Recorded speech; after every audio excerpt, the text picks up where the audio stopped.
On avait dans les années 20 au Brésil un très important mouvement culturel qui s'appelle l'anthropophagie. Au modernisme brésilien, l'anthropophagie, c'était un mouvement de Oswald d'Andrade, un de nos plus importants intellectuels.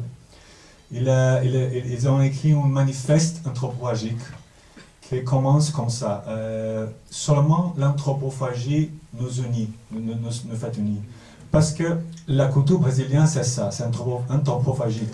On a mangé les Indiens, on a mangé les Africains, les Européennes. On a produit une culture d'après cette nutrition. L'idée originale de ce film est née dans un documentaire sur la prison de Carandiru, au Brésil, qui était la plus grande prison de l'Amérique latine. Et en chaque celle de cette prison, elle était une personne qui travaille pour améliorer la nutrition pour les autres. Dans ce documentaire, c'est un très très petit personnage dans un documentaire, et on a trouvé une possibilité de faire ça, de faire une légation entre la nutrition et le pouvoir. Alors, c'était très difficile de trouver l'acteur pour ce personnage, pourquoi il doit être très ingénu, très simple, de venir du nord du Brésil comme les pauvres.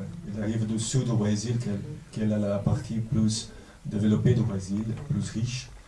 Il doit être aussi capable d'avoir un abîme dans son âme, de faire ça, de faire ces choses. Non? Alors Jean-Miguel, c'est un acteur exceptionnel. Il ne fait pas de télévision. C'était une des choses que j'ai cherché des acteurs qui ne sont pas connus en télévision. Pourquoi je voulais, vous comprenez que la télévision au Brésil, c'est très important, et les telenovelas sont un système comme le Star System. Notre Star System est basé dans la télévision. Alors, Jean-Miguel, il a fait beaucoup de films, seulement du cinéma. Et pour travailler avec lui, on a appris beaucoup de choses. Par exemple, on a tourné le film séquentiellement, chronologiquement. C'est un film moi, je veux beaucoup d'attention avec les auteurs de ce film. Tout. Pour tous les personnes, tous sont acteurs professionnels, mais par chaque personnage, on a écrit un antefacto, toute l'histoire précédente du film.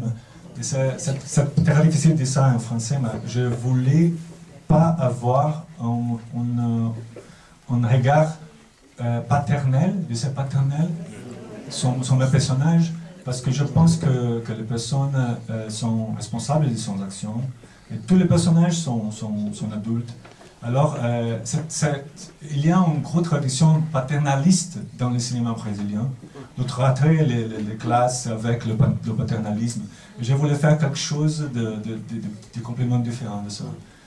Mais ce personnage, elle est un personnage très intelligent.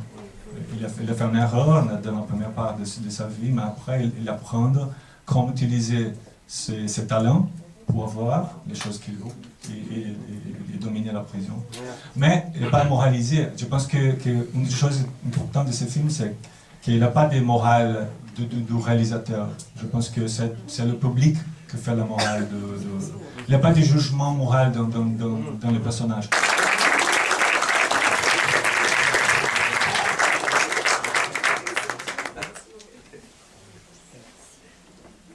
Merci beaucoup.